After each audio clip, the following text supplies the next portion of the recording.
धन्यवाद। Vice chairman panel में फौजिया खान जी में, उनको आना है तो इसके पहले उनको बोलना भी है इस विषय पे, तो मैं उनसे अनुरोध करता हूँ कि वो अपना भाषण करके फिर वो इस पे दर है। हाँ, तुम्हें तो कहाँ जाना है, यहीं बैठना है। धन्यवाद वाइस चेयरमैन सर।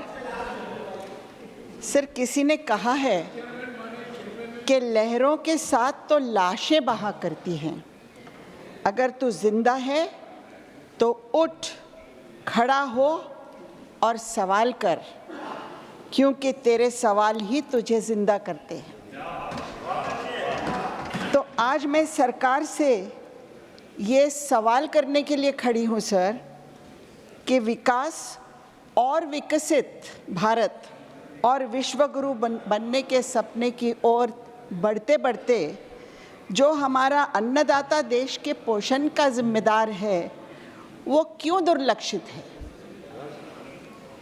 सभापति महोदय, हमारे किसान भाइयों की पीड़ा सरकार के लिए क्यों अदृश्य हो गई है? क्यों ये विषय सरकार को चिंतित नहीं कर पा रहा है कि महाराष्ट्र के किसान भाइयों की आत्महत्या का प्रमाण इस देश में सबसे ज़्यादा है। जो एनसीआरबी के आंकड़ों के अनुसार 2022 में किसान भाइयों की जितनी आत्महत्या इस देश में हुई है, उसमें से 37% आत्महत्याएं महाराष्ट्र में हुई हैं, जिसका अर्थ ये है कि हर रोज़ 11 किसानों की आत्महत्या महाराष्ट्र में हो रही है। कारण ये है कि किसान भाइयों के असल विषयों को एड्रेस करने में सरकार अपयशी ठहर रही है। सभापति महोदय, क्यों? जैसे किसान के उत्पादन को योग्य कीमत नहीं मिलना, फसल के लिए लिया गया कर्ज अदा न कर पाना, नैसर्गिक आपदा आती है तो फसल बीमा का नहीं मिलना, बरसात पर निर्भर रहना, कभी सूखे से कभी तूफानों से पीड़ित हो जाना, बिजली का प्रश्न से बेहाल हो जाना या जंगली जानवरों के प्रश्न से परेशान हो जाना। किसानों की ये पीड़ा आपको क्यों नहीं दिख रही है? नवंबर 2021 से मई 2022 लगभग 2.71 लाख हेक्टेयर इतना क्षेत्र महाराष्ट्र में अनसीजनेबल रेन्स, हेल स्टॉर्म्स और विंड स्टॉर्म्स से तबाह हो गया। सर, जब भी मैं किसी महाराष्ट्र के देहात में जाती हूँ तो प्रधानमंत्री फसल बीमा योजना के सवाल लेकर सब किसान घेर लेते हैं और अपनी समस्याएं बयान करते हैं कि हमें अपना फसल बीमा नहीं मिल रहा है।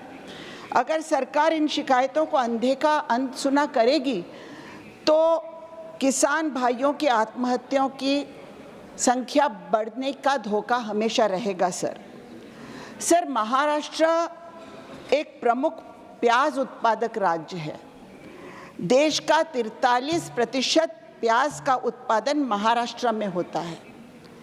महाराष्ट्र का प्याज उत्पादक किसान आज निराश और हतबल हो गया है, क्योंकि सर 4 महीने की निर्यात निर्बंध के पश्चात अब 40% निर्यात शुल्क आकारा जा रहा है और इसमें अंतर्राष्ट्रीय बाजार में प्याज कहीं दूर स्पर्धा में रह गई है। परिणामतः राष्ट्रीय बाजार में ओवर सप्लाई और कम कीमतें, किसान आज इतना मजबूर है कि उसका उत्पादन खर्च भी उसे मिलने से रहा। सर, अब नुकसानग्रस्त किसान भारी निराशा में डूबा हुआ है। सरकार किसानों की ज़रूरतों का हल निकालने में नाकाम हो गई है। सर, न प्याज की कीमतों में स्थिरता आ पा रही है, न किसानों को हमी भाव मिल रहा है। सरकार द्वारा प्याज उत्पादक किसानों की समस्याओं को पूरी तरह नज़रअंदाज किया गया है और ये किसान पूरी तरह बेसहारा ही रह गए। सर, इससे विपरीत इन निर्यात निर्बंधों से सप्लाई चेन पर विपरीत परिणाम हो रहा है, जिससे व्यापारी एक्सपोर्टर्स भी प्रभावित हो रहे हैं। सरकार की ओर से सर तुरंत कोई पॉलिसी तय होने की आज आवश्यकता है इन प्याज उत्पादक किसानों के लिए, क्योंकि इनको राहत मिल सके। सर, उसी तरह नागपुर के संतरा उत्पादक किसान या मराठवाड़ा के कपास उत्पादक किसान, सोयाबीन उत्पादक किसान, इनके भी इसी तरह की समस्याएं हैं। सर, एक और विषय की ओर मैं आपका ध्यान आकर्षित करना चाहती हूँ कि ये नामो ड्रोन दीदी स्कीम, इसके लिए 500 करोड़ रुपए का प्रावधान किया गया है। कहा गया है कि महिलाओं को सशक्त करने के लिए ये योजना है, बहुत अच्छी बात है। परंतु इस विषय की एक बात मैं समझ नहीं पा रही हूँ सर, कि एक और तो टेक्नोलॉजी का ये यूज़ करके हम लोग केमिकल फर्टिलाइज़र्स और पेस्टिसाइड्स का उपयोग कर रहे हैं, और दूसरी ओर national mission on natural farming का उद्देश्य केमिकल का उपयोग कम करके सस्टेनेबल प्रैक्टिसेस की वृद्धि करना है। और इसके प्रावधान में 459 करोड़ रुपए से 465 करोड़ कम किए गए हैं सर, यहाँ तक आ गई है राशि, जिसमें पिछले वर्ष निधि का उपयोग केवल 21% हुआ है। तो सर, हमारी प्राथमिकता क्या है, केमिकल फार्मिंग या नेचुरल फार्मिंग? ये के कृपया करके मंत्री महोदय स्पष्ट करें।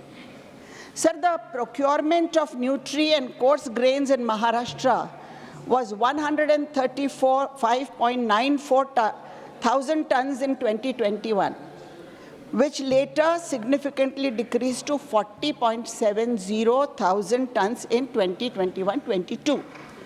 In 22-23, there was a major dip to just 2,000 tons, indicating a decrease of 38,000 tons, sir.